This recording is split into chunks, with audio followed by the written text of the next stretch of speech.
শিবাম শহরের ইতিহাস তৃতীয় শতকের দিকে গড়ে উঠলেও বর্তমান আকার ধারণ করে ১৬০০ শতকে।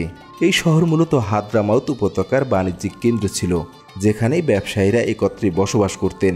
এটি গুরুত্বপূর্ণ বাণিজ্য পথের সংযোগস্থল হওয়ায় শিবাম ঐতিহাসিকভাবে অনেকবার আক্রমণের শিকার হয়েছে।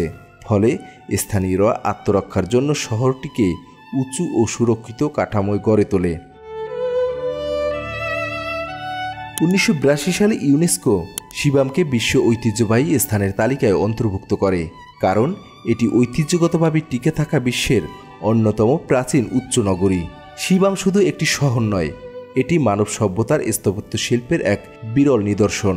আধুনিক প্রযুক্তির আগে কিভাবে মানুষ টিকে থাকার জন্য স্থাপত্য শৈলীকে অভিযোজিত করেছিল তার উৎকৃষ্ট উদাহরণ শিবাম। শিবামের বহুতল দালানের সংখ্যা প্রায় ৫০০টির বেশি, সাধারণত ৫ থেকে ১১ তলা। কিছু ভবনের উচ্চতা ৩০ মিটার পর্যন্ত। ভবনগুলো খেজুর কাঠের ফ্রেম দিয়ে শক্তিশালী করা হয় এবং প্রতি কয়েক বছর পর পর নতুন কাদা দিয়ে সংস্কার করা হয়।